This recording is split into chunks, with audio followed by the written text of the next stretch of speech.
Zylecare is natuurlijke selfcare, geïnspireerd op de rijke kruidenkennis uit onder andere Suriname. Voor vrouwen die willen herstellen, ontspannen en in balans komen in elke fase van het vrouw zijn. Of je nu net bent bevallen, je cyclus wilt ondersteunen of gewoon goed voor jezelf wilt zorgen. Zylecare is er voor jou. Onze pure kokosolie is perfect voor de tere babyhuid en de verzorging van moeders. Onze theesoorten en vaginale stoomkruiden brengen rust, reiniging en herstel. Gun het jezelf. Of geef het liefdevol cadeau aan iemand die het verdient. Zylecare. Pure aandacht met de kracht van de natuur. Bezoek onze website op www.zyla.care en volg ons op Instagram en Facebook.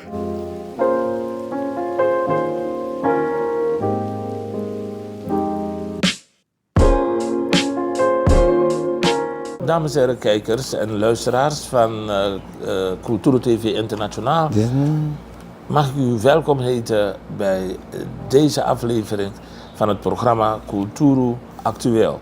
We zijn vandaag op visite bij de districtscommissaris te Para, de heer Patrick Kensenhuis. En we gaan met hem praten over Para. Para is in ontwikkeling. Je hebt die printout aan? Groeit snel. Deze regering zit er een half jaar en Ik heb al getekend, hè? er is gereshuffeld, althans voor wat betreft districtscommissarissen. En deze nieuwe districtscommissaris gaan we bevragen over zijn nieuwe functie en over de samenwerkingsverbanden die hij is aangegaan. Dan ga je toch om op die stoel te zitten. mailen voor me en appen, dan krijg ik het. En inderdaad, de vraag aan de DSC is hoe het aanvoelt om op deze pluche, om op deze stoel te zitten. DSC, goedendag, hoe is het met u? Goedendag, hoe moet ik het zeggen? Ego, het gaat goed. Deze Kensenhuis. Een heleboel mensen maken de fout om te zeggen Kensmil, maar het is Kensenhuis voor de duidelijkheid. Hè? Kensenhuis. Ik zie een fantastische logo op uw bureau. U bent er heel erg trots op. Logo District Para, een oude locomotief. Mogen we dromen over oude tijden die kunnen gaan herleven in Para? Dat er hier een trein kan gaan rijden? In feite wel. Het zijn de goede oude tijden. Ja. En je weet die treinverbinding die we hebben gehad toen met die locomotief en daar hadden we ook dressingen en zo, was een goede ontsluiting van het achterland van Suriname, ook met het district Para. En voor ons van de Para-plantages, ik denk omliggende plantages als Ozembo en Onverwacht, daar hebben we heel goed genoten van die loco. Konden met die loco richting Bersaba gaan, richting 4 kinderen op een de familie daar per republiek. En zo konden we verder gaan naar Kwakugrong. Uiteindelijk was het ook, dat eindstation was toen 106, Koffiekamp, Kabel, je weet je voor Kabel. Toch? Dus het was een goede ontsluiting. Wow. En we dromen voor een goede ontsluiting van het achterland van Suriname met de stad. En een treinverbinding zou dus niet slecht zijn. Nee, hè? Nee. Zeg commissaris, u heeft ons mooi meegenomen in dat nostalgisch gevoel van hoe het vroeger was. Maar ik heb toch wel een paar prangende vragen hoor, een paar moeilijke vragen. Zoals bijvoorbeeld, deze nieuwe regering zit ongeveer een half jaar. De president van dit land heeft een heleboel dingen gezegd. Dingen die nu al waargemaakt worden voor wat betreft samenwerkingsverbanden onder ministeries. Samenwerkingsverbanden tussen mensen. Het lukt aardig. Maar ik wil van u weten, wat bent u komen aantreffen als nieuwbakken districtscommissaris te Para? Nou, als nieuwbakken districtscommissaris is dat ik ben tenminste geconfronteerd met de situatie waarin het district thans verkeert. En ik kan dan concreet zijn, bijvoorbeeld. Vanaf dag 1 waren er al klachten met betrekking tot de droge infrastructuur de slechte wegen vanwege slecht onderhoud. Oh, dat is- er gelijk aandacht is gevraagd. En Ja. je komt als districtscommissaris binnen en je denkt van je komt heel rustig binnen. En je gaat het werk van binnen beginnen, richting buiten. Maar van buiten al is er een druk op jou, omdat er een achterstand is in onderhoud van de zandwegen, de laterietwegen. Maar ook een achterstand in die natte infrastructuur, die trensen, die goten, die kreken. En dat je een situatie hebt dat bij elke kleine regenval bepaalde gebieden al onder water lopen. Daarmee word je dus aan het begin van deze nieuwe functie geconfronteerd. Ja. En tegelijkertijd zit je ook met een situatie dat er ook op het commissariaat zelf een stukje ordening moet komen met betrekking tot het personeelsbeleid. Oké. Ja, ik heb hier een aangetroffen overtollig aantal ambtenaren die zijn op papier. In de praktijk heb je ze niet gezien. Dus daarmee ben je dan ook bezig, daarmee ben je geconfronteerd. Maar we zijn helemaal enthousiast om dat werk te doen en iedereen aan te sturen om mee te werken aan die veranderingen die moeten komen. Ja. Voor U wat bent- het werk betreft op het commissariaat. Ja, ik leer wat over droge en natte infrastructuren. Dank u wel, want ik had er nooit eerder van gehoord, droge en natte zandwegen en dergelijke. Ja, de droge infrastructuur zijn de waterwegen die onderhouden moeten worden. Ja, Als je die dat is dus die waterwegen natte, niet- dat is die natte infrastructuur. Daar wordt er aandacht voor gevraagd. Ja, ja. En dan heb je die droge infrastructuur, dat zijn die zijn die wegen. Ja. En para bestaat voor meer dan 90% uit zandwegen, laterietwegen. Oké. Wat ik gezien heb, heer commissaris, is dus dat voor wat betreft die natte infrastructuur, laat me zeggen, voor wat betreft burgerinitiatieven, heb ik gezien dat bijvoorbeeld te Para onverwacht burgers de handen in elkaar hebben geslagen. De welbekende meneer Benny Vien, dank u wel. Meer bekend als Blaga. Meer bekend als Blakka, dank u wel. Dat ze de kreek, de hooikreek, opschonen voor een betere afwatering. En natuurlijk ook wat recreatiemogelijkheden, zoals vroeger. Is dat alleen op onverwacht het geval? Of heb je ook elders in Para dat soort burgerinitiatieven? Het is inderdaad een burgerinitiatief. We weten dat in Plantage Onverwacht, het dorpsbestuur of plantagebestuur samen met de plantagebewoners. En de heer Benny Vian maakt ook deel uit van het plantagebestuur van Onverwacht. Oké. Dat ze niet bij de pakken zijn blijven neerzitten. En hebben gezegd van we wachten totdat de overheid is begonnen om die kreek op te halen. Er was een belangrijke noodzaak dat die hooikreek opgeschoond moest worden, zelf uitgediept moest worden en dat het zodanig in een zodanige staat wordt gebracht dat het water makkelijk zijn weg vindt naar de Para-rivier. Ja. Maar tegelijkertijd dat je ook een plaats creëert waar mensen kunnen recreëren, dus een badplaats. En dat is wat ze daar doen. En dat is inderdaad een burgerinitiatief. En deze initiatieven juichen we zeker toe als overheid. En wat je ziet is dat in verschillende gebieden in dit district er burgers zijn die het initiatief nemen om bijvoorbeeld een lozing open te maken of een lozing schoon te maken. Alleen om ervoor zorg te dragen dat het water makkelijk kan worden afgevoerd. Dat neemt niet weg dat de overheid haar taak in deze niet verder moet uitvoeren. Het is heel belangrijk dat de overheid deze initiatieven ondersteunt, maar tegelijkertijd de draad oppakt om ervoor zorg te dragen dat de waterafvoerwegen worden onderhouden, zodat overtollig water makkelijk zijn weg vindt. In dit geval hebben we 2 hoofdrivieren in Para, de Suriname rivier en de Saramaka rivier. En bijna kan je zeggen, deze zijn de gebieden die al het water uit het district Para moet opvangen.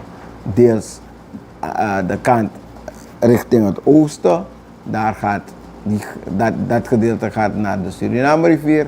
En dan heb je het westelijk deel, daar gaat het water naar de Saramaka rivier.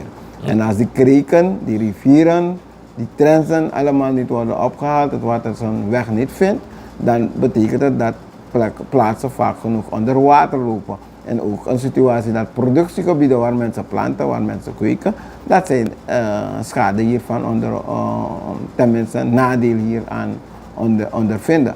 En wij moeten dus als overheid ervoor zorg dragen dat de nette infrastructuur, dus de waterwegen, de waterafvoergebieden, goed in place worden gebracht, zodat de mensen, de omwonenden, geen last hiervan ondervinden.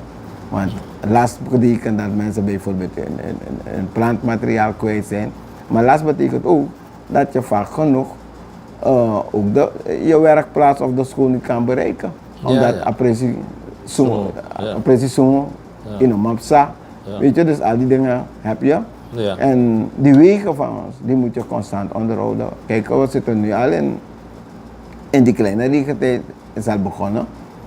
En nu al word ik onder druk gezet van wegen waarvan we de kans niet hebben gehad in die afgelopen periode om ze goed te rehabiliteren. En die wegen verkeren nu al in een slechte staat. Dus we hopen, ik heb hoogstwaarschijnlijk, dat is afgesproken met de minister van Openbare Werken gisteren in een telefonisch gesprek, is de hoop dat we maandag of dinsdag een spoedmeeting hebben, ook met alle districtscommissarissen en de minister van Openbare Werken. Zodat we een aantal urgente zaken met betrekking tot infrastructuur, droog als nat, dat die urgente zaken kunnen worden besproken en gelijk aangepakt kunnen worden.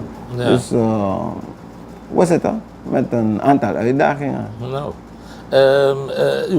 de vorige regering, uw vorige collega, heeft te kampen gehad met het niet op tijd afvoeren, ophalen, weghalen, wegbrengen van huisvuil. Dat heeft bijna tot vervelende dingen geleid in het district Para. Hoe zit het daar nou mee, commissaris? Inderdaad, we hebben een situatie gekend van achterstallige betalingen. Ook een situatie dat op een gegeven moment jij als ondernemer geen zekerheid hebt van moet je het werk nog doen of moet je het werk niet doen. Wat tot gevolg heeft gehad dat veel ophaal, veel verwerking in Para heel slecht aan toe is gegaan. En we zitten met die gevolgen nog steeds. We zijn bezig, vandaag ben ik ook weer gebeld vanuit gebieden waar er geen vuil of nog geen vuil is opgehaald. Dus er komt ook een gesprek met de ondernemer om te kijken, want we weten dat er een betalingsachterstand is. Waardoor die ondernemer zelf die het vuil moet ophalen en verder moet verwerken, zijn werkzaamheden niet optimaal kan uitvoeren, omdat er een betalingsachterstand is. En next negosio toch, de massa Euroko, tappen we die inspuiting, maar die wagen die wordt ingezet, olie, brandstof. Dus je moet die persoon waar je brandstof koopt, dat bedrijf, moet je ook kunnen betalen, weet je. En als er onderdeel kapot is aan zo'n wagen, moet die vervangen worden, daarvoor moet je betalen. Dus die ondernemer zit met deze vraagstukken, bijna zou ik zeggen met deze problemen ook, waardoor het optimaal ophalen en verwerken van huisvuil nog steeds een probleem is. Oké, maar het is een probleem waar u zegt, de heer Patrick Kenzenhuis, aan gewerkt wordt. Jazeker, ik heb continu overleg ook met de minister van Openbare Werken. En ook hierover wil ik komende week goed met hem praten. Omdat we dat gedeelte van huisvuil ophalen en verder verwerken is een aangelegenheid van het ministerie van Openbare Werken, ruimtelijke ordening. Dus ORO, zo toch, afgekort? Ja. Ja. Dus geen OW alleen, nee, ORO. Goed. Dus we hebben de komende week die meeting waar we ook over dit onderwerp gaan praten, want we moeten in een situatie belanden waar het vuil geen stagnatie meer moet zijn voor huishouden. Want je weet, als vuil achterblijft en daar alleen komt, dan kan je je voorstellen hoe onhygiënisch die omgeving is. Ja. Weet je, dus we moeten ervoor zorgen dragen dat we goed kunnen inspelen op dit vraagstuk. En ik hoorde de minister ook praten over misschien het invoeren van een betalingsregel, dat huishoudens zouden betalen en dat daarmee huisveel, ik weet niet als dat al goed is uitgewerkt, dus we gaan ook met hem daarover praten. Okay. En in feite ben ik van oordeel dat we praten over in dit geval district Para. En huisveel, Para heeft in feite bewezen in staat te kunnen zijn huisvuil goed op te halen en goed te verwerken. En dat er geen problemen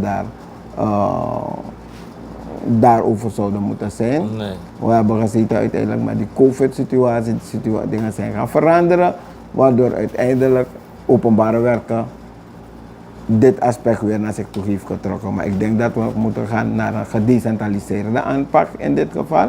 En dat Para de ruimte moet krijgen om optimaal dit aspect verder uit te voeren. Ja. En dan moeten we kijken wat het is aan finance, wat je moet uitgeven, wat ontvang je uiteindelijk en hoe gaan we dat werk doen. Maar ik denk dat Para in dit geval optimaal in de gelegenheid gesteld moet worden om vuil ophalen en vuilverwerking te goed te organiseren. In samenwerking met de ondernemingen die hiervoor in aanmerking komen. Hè?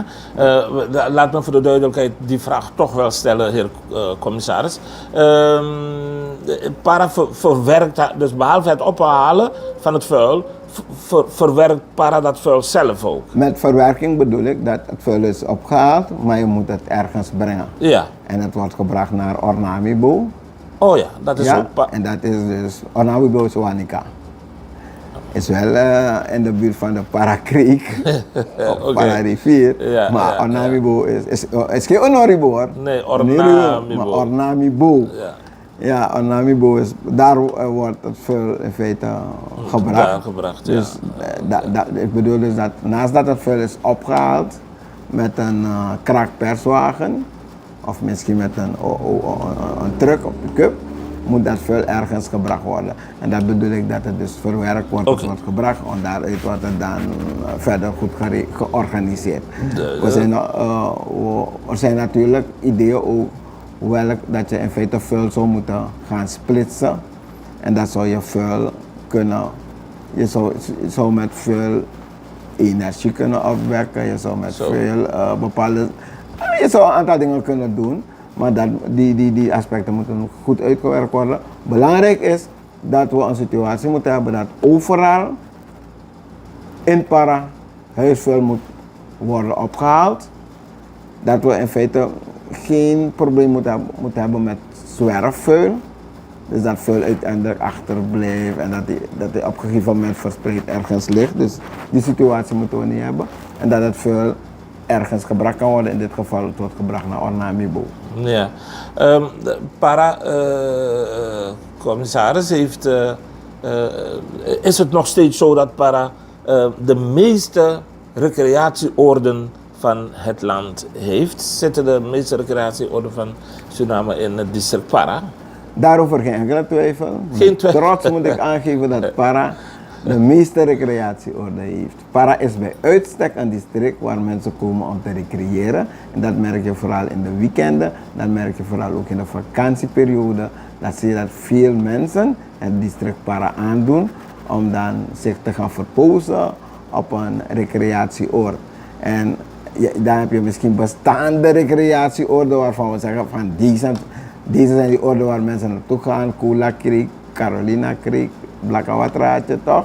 Maar de mensen gaan ook, de plantages zijn ook vormen ook een plek waar mensen gaan om te verpozen, te genieten van een stukje cultuur, van een stukje natuur. Dus de plantages op zich zijn plekken waar mensen graag naartoe gaan en kennis gaan maken met de geschiedenis van die paraplantages. En de inheemse dorpen, die heb je ook. Er zijn twee, wat de inheemse dorpen betreft, is het ook in Para dat je waar je de meeste inheemse dorpen zal aantreffen. Ja. Toch? Van heel Suriname zijn de meeste inheemse dorpen in Para. Zo. En precies ook wat betreft recreatie, de meeste recreatieorden zijn in Para. Dus Para is weer uitstek een recreatiedistrict. En daarom is het heel belangrijk dat we heel goed omgaan met ons milieu, dat we ons milieu gaan beschermen, omdat we die recreatie die we hebben, die we bieden aan mensen, als product moeten kunnen verkopen. Dus je moet dan een schoon milieu hebben. Ja, Dus Para is geen bauxietdistrict meer. Vroeger hadden we Suralco en Billington, maar die zijn weg. En je ziet ook in die omgeving waar deze bedrijven waren gevestigd, dat er daar, bijna kan je zeggen, een hele verslechtering is ontstaan. Want achter verwaarlozing. Ja, je hebt andere woonsituaties wat je vroeger daar niet had, heb je dus nu. Dus Para staat in feite voor een nieuwe uitdaging wanneer het gaat om die ontwikkeling. Geen bauxietontwikkeling meer in Para. Maar dat we dan vooral die recreatie, die toerismeontwikkeling een goede plaats moeten geven. En tegelijkertijd ook kijken naar die potenties die we hebben op het gebied van landbouw, die agrarische ontwikkeling. We kunnen hier makkelijk een aantal zaken verbouwen, ananas, cassava. Weet je, zijn producten die heel goed gedijen, toch? Maar dan heb je ook die situatie dat je dan wel goede waterwegen moet hebben, want je pranak saba. Ja. Alleen kon je precies dan elastic saba. Toch? Dus daarmee, dat zijn de zaken die dus verder goed in beeld gebracht moeten worden om het district dus verder te ontwikkelen. Ja, aangepakt moeten worden eventueel.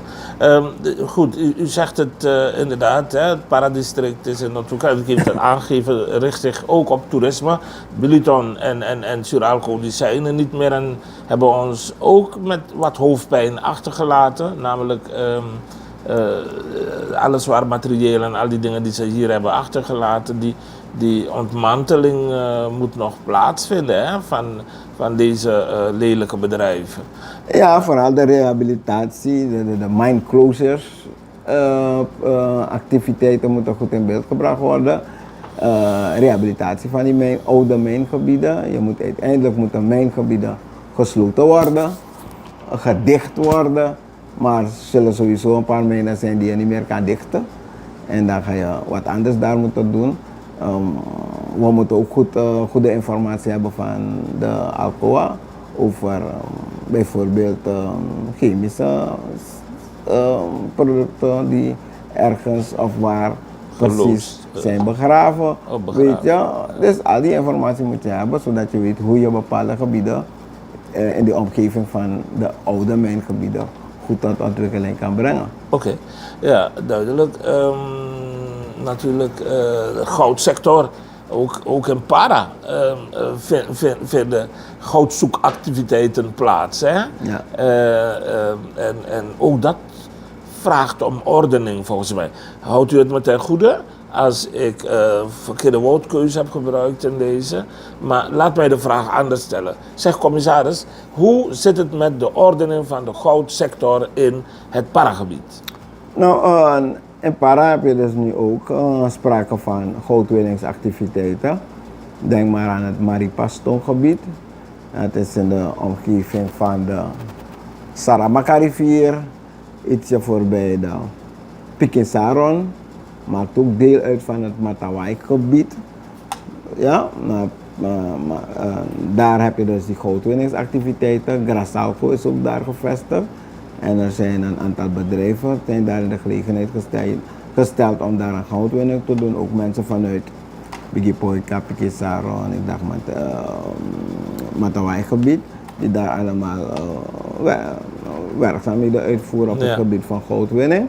Ja. Maar ik ben blij dat de Nationale Milieuautoriteit wel onderzoek doet hoe het zit met die activiteiten daar. Okay. Want, en ik zeg want, menig een weet het misschien niet, anderen zullen het wel weten, maar Para is een grote, laten we zeggen, Para is gevestigd,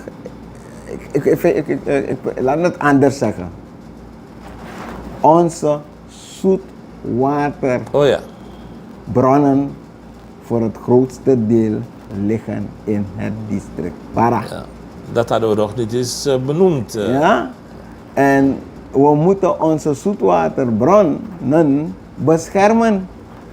En het begint al te lopen in het Tibiti-gebied, richting Bigipoika, het gaat door tot waar SWM gevestigd is, Republiek.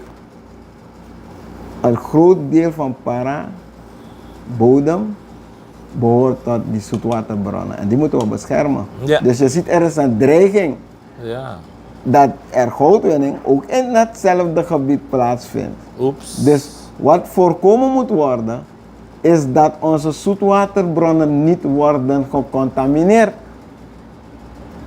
Dus dat is waarvoor gewaakt moet worden. Dus Nationale Milieuautoriteit in deze moet wel een grote oog houden op die ontwikkelingen. Om ervoor zorg te dragen dat onze drinkwaterbronnen niet worden aangetast. Ja.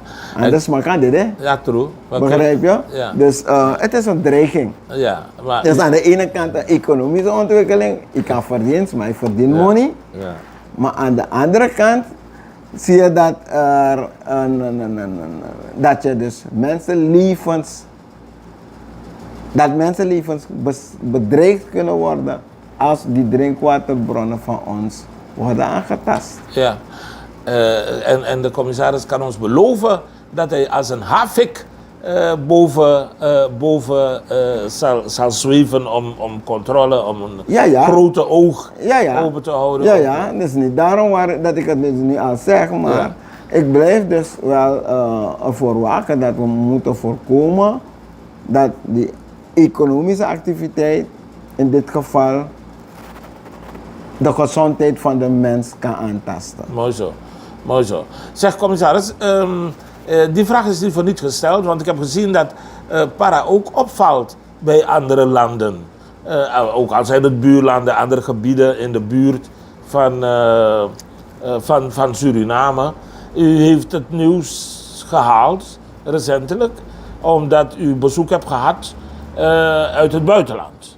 En men is met u komen praten over het teen en tanden. Zou u ons en de kijkers van Cultura TV Internationaal kunnen vertellen wie u op bezoek hebt gehad en waar gesprekken min of meer over zijn gegaan?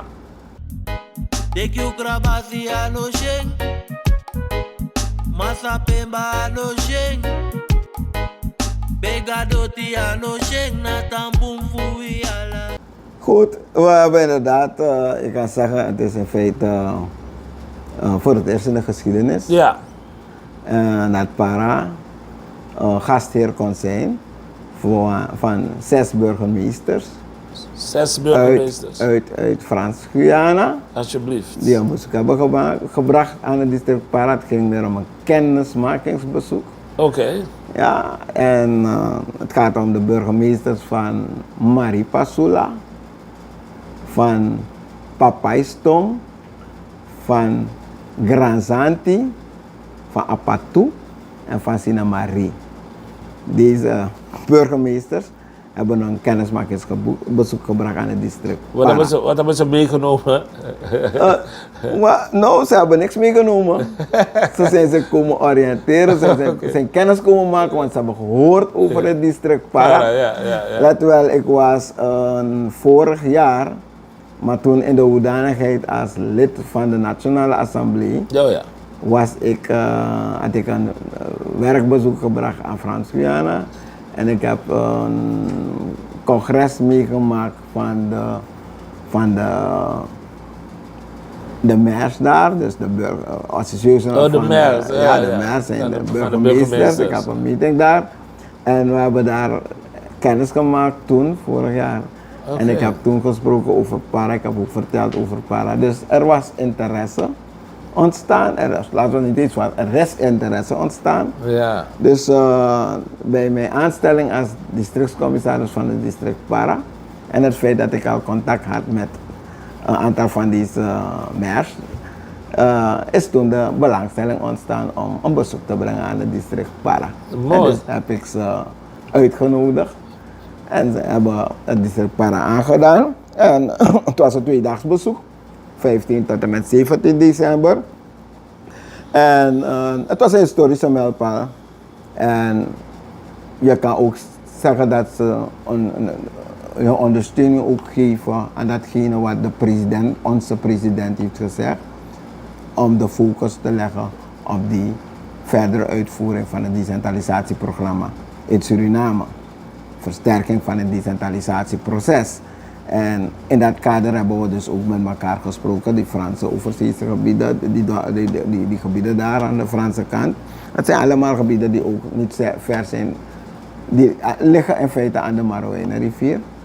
En we hebben met hun gesproken, zij hebben hun kennis ook met ons gedeeld voor wat betreft de wijze van hoe zij hun verantwoordelijkheden uitvoeren op basis van een gedecentraliseerd beleid die zij al daar hebben, die ver gevorderd is, waarvan we veel kunnen leren. En zo hebben we met elkaar gesproken, elkaar leren kennen, dus waarin zijn we sterk, wat kunnen we samen doen.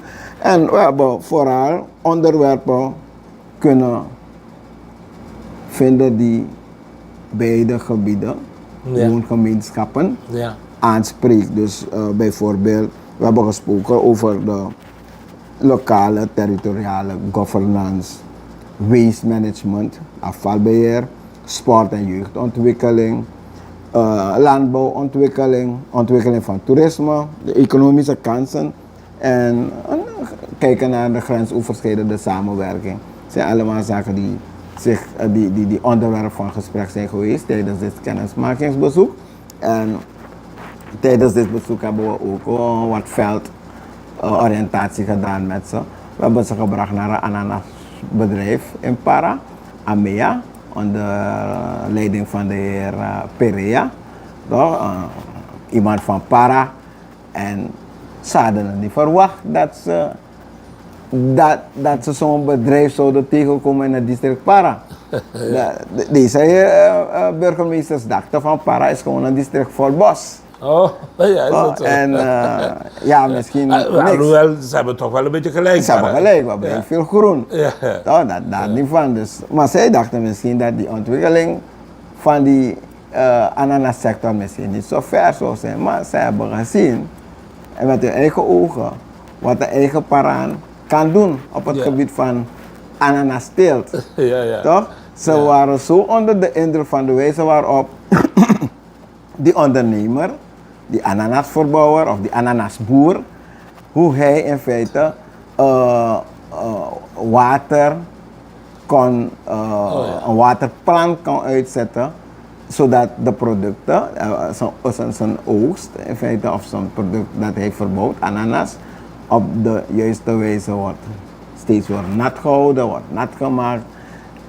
En ze zijn onder de indruk, ze hebben informatie ingewonnen bij die ananasboer en contactmomenten, want ze willen in feite meer in place gebracht worden van hoe dat ding werkt. Dus ze zijn helemaal geïnformeerd, dus daar zie je al een economische kans om met elkaar samen te werken. Mooi. Dus we hebben ze daar gebracht en ze hebben zelf gezien dat Para bij uitstek ook een district is waar je ananas op grote schaal kan verbouwen. We hebben ze ook daarna gebracht naar een Pansa Group op highway, een constructiebedrijf, maar Pansa Group is veel meer dan constructie. En ze waren ook daar onder de indruk van informatie die ze hebben gekregen van wat Pansa Group allemaal kan doen en wat Pansa Group doet. Ja, en dat bedrijf zich ook al, samen met het ananasbedrijf, dat deze bedrijven zich ook al hebben klaargemaakt om in te spelen op local content policy als het gaat om oil en gas. Dus in Para zijn er al bedrijven die zich al klaarmaken om in te spelen op die oil en gas sector. Ja. Dus je begrijpt, die meeting was goed. Ze hebben inzicht gekregen in agro-industriële productie, ondernemerschap en de economische mogelijkheden van het district Para. Ja. Dus dat is in feite wat we allemaal met elkaar hebben besproken in het traject om verder te gaan. En heel belangrijk, Ja. at the end of deze meeting, dat wij beide eens zijn om een congres te organiseren. Zo. Er wordt een congres georganiseerd in Frans-Guyana onder de burgemeester, de maires. En wij worden daarvoor ook uitgenodigd om dat congres bij te wonen en met hen te discussiëren, te praten over decentralisatie, decentrale aanpak. Alles met betrekking tot decentralisatie. Dat gaat die focus zijn van dat congres. En dat wordt in de tweede helft van 2026 georganiseerd. En de bedoeling is dat we daarna in Suriname komen en het congres ook hier verder voortzetten met de de districtscommissarissen van Suriname in congres en in conferentie bijeen. En dat we ook dan de onderwerpen verder gaan uitzetten. Het is de bedoeling dat we gaan voor de versterking van onze woongemeenschappen. We gaan voor welzijn van onze woongemeenschappen. Ja. We gaan voor zaken die ons milieu moeten beschermen. Ja. Goed dat u dat zegt, want dat bruggetje ga ik natuurlijk gelijk gebruiken om te vragen hoe het nou eigenlijk zit met, moeilijke vraag misschien, commissaris, hoe zit het met de criminaliteit in dit district? Nou, ik zou bijna niet zeggen criminaliteit in dit district. We zijn al bekend dat de criminaliteit in het land een zodanige vorm aanneemt dat het wel zorgwekkend is. De minister zegt wel van, als je kijkt naar cijfers, dan is er wel sprake van een verlaging. Maar als je kijkt naar hoe dingen zich manifesteren elke dag, dan moeten we ons wel zorgen maken. En ook in het district Para. Para is dus niet vreemd van wat gebeurt in de stad of elders. Ook Para is slachtoffer van crimineel gedrag, afwijkend gedrag, van criminele handelingen. Dus het heeft ons een bijzondere aandacht. Ja. Ik ben blij dat we hier een instituut hebben van buurtmanagers om die civiele relatie tussen burgers en politie goed op gang te brengen. En ze doen het goed. Okay. En waar we ook naartoe moeten gaan is meer surveillance, politie meer in beeld brengen. Er is een klein probleem dat mobiel, isabi, de wagino de, polino de echt. Dus daar moet er echt goed beleid voor worden ontwikkeld. Maar ook de criminaliteit heeft onze aandacht. En geloof me, het is niet dat we met lieve ogen ernaar kijken. Het is zorgwekkend. En er moet dus, die criminaliteit moet aan banden gelegd worden. Ja. Dus ook in Para hebben we daarvoor belangrijke aandacht. Ja. Uw minister van Justitie en Politie, Notest me Terminator wordt hij een beetje genoemd, zachtjes. Notest me Terminator, dat zijn angstaanjagende naam. Die zegt dus dat hij de criminaliteit, en u heeft het aangegeven, behoorlijk aanpakt. Hij heeft, qua cijfers klopt het allemaal, alleen in de praktijk moet het nog gezien worden. Ik wil het daar toch niet helemaal over hebben. Gelukkig dat, ik zie u kijken naar de tijd, gelukkig dat het de aandacht heeft in Para. Maar nu ben ik op uw commissariaat gekomen vandaag, ik heb een beetje rondgelopen en ik heb heel veel materieel zien verpauperen of zien vergaan. Hier auto's en zwaar materieel en dergelijke. Wordt er niets mee gedaan, commissaris? Dus dat is wat ik ook ben komen aantreffen op het commissariaat, hoor. Ik dacht dat ik zou aantreffen een wagenpark, een machinepark. En dat we wagenpark en machinepark gelijk zouden kunnen inzetten voor het werk. Maar ik ben een kerkhof. Ik heb een kerkhof aangetroffen. Dus dat is iets, ja. Als we zo brokken zijn, weet je, en we hebben analyses gemaakt, gekeken. We hebben een wheelbackhoe hier. En inderdaad, we hebben die analyse gemaakt al. We hebben met Surmac kunnen afstemmen. Surmac is bij uitstek een bedrijf waarop je kan rekenen. Als ze zeggen van dit is het, dat is niet goed, dat is niet goed. Dus die wheelbackhoe gaan we maken. Is wel een behoorlijk bedrag. Maar we hebben al een deelbetaling gedaan aan Surmac. Dus die wheelbackhoe gaat worden gemaakt. En dat kan niet ingezet worden voor onderhoudswerkzaamheden. Zeker met betrekking tot die natte infrastructuur. Oké. Dus die Welbeco, we hebben dan 2 kleine kraakperswagens die ook defect zijn, maar we hebben ook die analyse gemaakt. We gaan deze 2 kraakperswagens maken, repareren en een rijdende start brengen. En die kraakperswagens zullen worden ingezet om huisvuil op die recreatieorde op te halen. Mooi. Dus we gaan daarvoor beleid, waardoor men geen huisvuil, die recreatieorde, die winkels, dat ze het niet gewoon gaan zetten. Huisvuil van die huishoudens wordt normaal afgewerkt door die ondernemer die daarvoor is belast. Maar we gaan voor de recreatieorde en de winkels gaan we dan deze 2 kleine kraakpaswagens inzetten. Daarvoor worden ze gemaakt. Er is een DAF-druk, zie je daar, maar die is kapot. We zijn nog echt bezig. Dus we weten nog niet wat het gaat worden, want het gaat om het bedrag. En Amonino de echt. Dat begrijp ik. Toch, dus we roeien met de riemen die we hebben. En er zijn een paar andere kapotte auto's waarvan we zeggen, hey, deze auto's OW kan ze nemen, want we gaan ze niet kunnen maken. Of je kunt er zijn altijd mensen die ze willen hebben. Dus we kijken even, we moeten ook ze kunnen wat geld in het laadje brengen. Ontwikkelen. Maar de mataki, niet alles wat glimt of blinkt is goud, toch? Dus aan het tijd kon je zien dat we in praktijk tak na gudu a commissaris dat gudu wagi de ukadwa roko. Want zo broko sani ja. Dus nuna me kom me kwanto sani. Zelfs broko bottom misschien. Ja, dus dat is knap jama na. Me kim mek ding efi en meki. Maar commissaris. Meki nog gratis. Dat misabi commissaris, maar commissaris teme luko tap YouTube en me denk je dat de luko mananga de arkima voor cultuur TV sa de agri nanga me. Teme luko tap YouTube sontro da mesi wallo fade me mek de sandisi. Fade me herstel de sandisi is biting. Sarana sa ap de krasi anu mandat tu toch?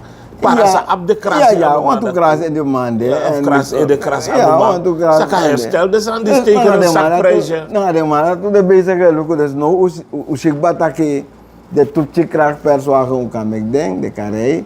A wil beko kan mekeng. Da akan bigi seton tu roko ja. U de bezig na luko de pick-up drapen of kassetting zodat ik kan bigi roko. Ook toe in een veld, zeker wat betreft milieu, gezondheid, dat de. Dus we zijn bezig met de van en de kras anoma in para, we zijn bezig. Want in berekenen, in een gaat om zich bigi. Dus we lukken van ook kan make des aankom, dat kan chaden tapu, de matakwe chaden tapu rail, make auroko doelek van amus do. Ja. Commissaris, langzaam maar zeker, dus Chim Ching, we doro a kriboy pisi voor taki disi, voor actie pisi taki disi. Langzaam maar zeker benaderen we het einde van dit vraaggesprek. Natuurlijk zijn er andere onderwerpen die onder de aandacht gebracht moeten worden, die aandacht vragen. Maar ik geef natuurlijk het laatste woord altijd aan u, aan mijn gast. U krijgt van mij nu de gelegenheid om alles te zeggen wat u nog zou willen zeggen aan het internationaal publiek van Kulturo TV. Grand tangi. We zijn enthousiast voor de Auroko en we gaan ook toe, we doen. En laat me ook zeggen, in een kader zo taki. Dan hebben wij ook al wat voorbereidend werk gedaan. We hebben ook al aangegeven wat we willen doen in deze 5 jaren. Er is ook een 5-jarig programma 2025, 2030. Karen, Ujewaning, para nasi, para in opbouw. Ja. Mijn zijn zo boem, commissaris. Ik ga wel Timor boem. Oh ja. Ja, bribi nasi. Ja. Para in opbouw. We hebben 7 speerpunten in beeld gebracht. Ja. Voor een sterk para. Dat is waarvoor we gaan. En die 7 speerpunten zijn, we willen die versterking van lokaal ondernemerschap. We willen ook een echt eigen para woyo, waar echt die para producten kan tegenkomen, maar tegelijkertijd nou een principe een handel in para om mitanga des refi. Maar tegelijkertijd in para willen we ook die hub vormen. Ze zijn zeker maar bij het Brokopondo, qua Kugrona tra president, ik in para en weer zorgen dat ik morgen vara. Ja, dus een echte paragoyo. Wij gaan ook voor ons milieu. Bermen, vuil ophalen en waterwegen. Ons milieu moet schoon blijven. En dat is waarvoor we gaan. Werkgelegenheid en daarvoor willen we ook een arbeidsbureau in Para opzetten. Ja, waar we alle werkzoekenden registreren. Maar tegelijkertijd dat we ook gaan kijken wat zijn de mogelijkheden om arbeid te verrichten. Dus werkgelegenheidsmogelijkheden. Maar tegelijkertijd ga je ook mensen klaarmaken voor die arbeid, voor die job. Bijvoorbeeld, we hebben oil en gas straks en je moet mensen brengen in die fase waar ze dus kunnen beantwoorden aan die vereisten of aan die voorwaarden. We willen ook een praktijkgerichte vakschool, omdat we vaak genoeg weten dat alles maar wat om te lang aan scoren. Bepaalde maar alleen las, leren wilbeko, dat we beginnen te doen. Dus we gaan een vakgerichte school in samenwerking met het ministerie van Volksgezondheid, Welzijn en Arbeid. Gaan we dan opzetten ook in Para. Ons erfgoed willen we ook goed in beeld brengen. Dus een bibliotheek, een kenniscentrum en dan komt een monument. Om ons terug te brengen, om ons te herinneren aan het slavernijverleden. Maar het is een stukje geschiedenis, een stukje erfgoed. Teken para, maar die alla para man voor sap pe mopo. En we sap tak de para pernasi, en zomaar pernasi. Maar na pernasi, pe de bakap ting etang, voor de wansa de zijn teken uit Afrika, koroko ja in Katibo. Dus het zijn de nazaten van de tot slaafgemaakten die op die paraplantages wonen. En het is nog een stukje geschiedenis wat we goed in beeld kunnen brengen. Er komt ook een monument in verband met slavernijverleden. En die inheemse dorpen, vaak genoeg weten we niks van die inheemse. En ik denk dat onze inheemse dorpen ons terug kunnen brengen naar dat stukje cultureel erfgoed dat we ook hebben hier in Para. En we willen de gemeenschapsorganisaties betrekken bij de ontwikkeling van dit district, het sterk maken van Para, de federatie van Paraplantages als partner en de organisatie van samenwerkende inheemse dorpen in Para, OSIP en zo andere organisaties, landbouwcoöperatie Para. We gaan samenwerken om het district Para sterk te maken. Dat is waarvoor we gaan. Nou, dat belooft een heleboel voor de toekomst, commissaris. 5 jaar hebt u om dit alles te realiseren. Het klinkt als een enthousiasteling die de handen uit de mouwen wil steken. Wij hopen van harte dat het u lukt. We gaan ervoor. Absoluut. Commissaris, wij gaan u bedanken voor het ons willen ontvangen en dit gesprek met ons willen hebben. Maar dat gaan we niet doen voordat wij u de gelegenheid hebben gegeven om, het is kersttijd hè, en het is straks jaarwisseling. En u weet, we zenden internationaal uit, dus krijgt u de gelegenheid om aan de familie en aan de Surinamers overal ter wereld het beste wensen toe te doen. Dit is uw camera, gaat u gaan. Ik maak hiervan goed gebruik. We zijn in de periode van de kersttijd. En de kersttijd kennen we als een tijd waarin we liefde met elkaar delen. Omdat die liefde op aarde is gekomen en de liefde onder ons is verspreid. En in deze periode zie je dat we lobus refi, we jusref kado, we brazos ref, we mitus ref, we borsutinjang, omdat het kersttijd is. Maar laat me zeggen, laat die liefde die onder ons is verspreid, laat die liefde blijven. Want wat we zien is dat die liefde van korte duur is. En dat we de overige periode in het jaar, in het najaar, in het geval bijvoorbeeld 2026, dat wij dus niet in liefde meer met elkaar zijn. Maar we vetangos refi, toch? We karus refi, dus staan na trouwens elkaar is blakama, trouwens dat Japanese, u pratus refi. Terwijl uno na wang. Suriname, kijk naar onze Surinaamse vlag. Kijk naar die gele ster. We zijn één. En die eenheid moeten wij demonstreren. Die eenheid moeten wij tonen. Die eenheid moeten we exposen onder ons en met anderen. eenheid is broodnodig voor de ontwikkeling van Suriname. En dat kunnen we alleen even lobos revi. Dat kunnen we alleen even saptak uno na wang. Toch wins je naar de standing, wins je naar Blakama, wins je naar Japanese, wins je naar Witman, wins sang uno na wang, una strana mang, na uno deina kondre disi, uno et tananga us revi, uno et rokonanga makandra. Dus adona uno fu sorgo tak we chara kondre dis gona gomoro hei. Dus die liefde moeten wij blijven uitdragen. Want die liefde is op deze aarde gekomen. En als we die liefde hebben, kunnen we in vrede met elkaar leven. En ik denk dat we daarvoor gaan bij de afsluiting van het jaar. We gaan niet meer voor een zalig uiteinde. Maar laten we het jaar gelukkig afsluiten. We hoeven niet te huilen, er zijn misschien tegenvallers. Maar we gaan het land, het jaar afsluiten. Tapafasi voor Gwenti, na lobby, toch? Na prisiri. En we beginnen aan een jari na lobby. En na een lobby doen desani zo wandu. En heel belangrijk voor het nieuwjaar, laten we in eenheid werken aan de ontwikkeling van Suriname. Grand tangi, grand tangi, grand tangi.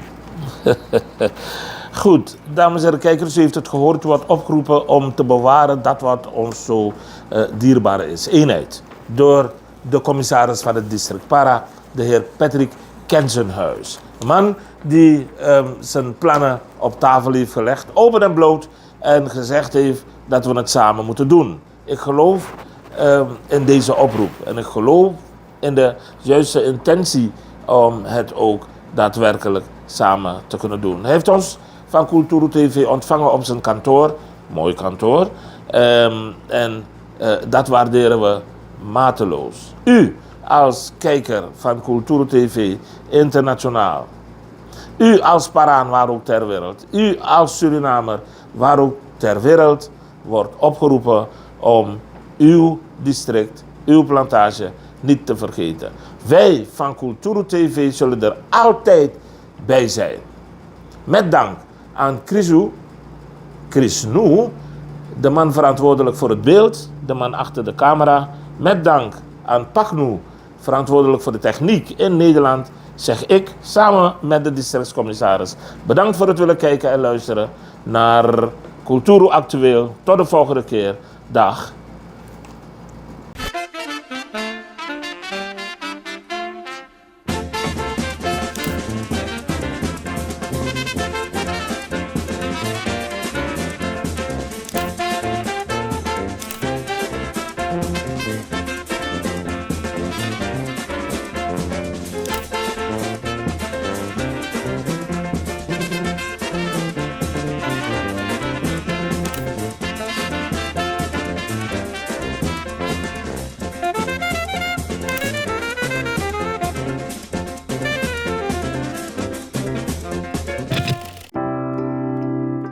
Zorgen moet je doen, niet maken. Zorg is persoonlijk. Onze jongste patiënten krijgen daarom bij de huisartsenspoedpost ook een persoonlijke behandeling. Onze artsen zijn zeer bekwaam in het opvangen en behandelen van uw kind. Huisartsenspoedpost Suriname. Uw zorg is onze zorg.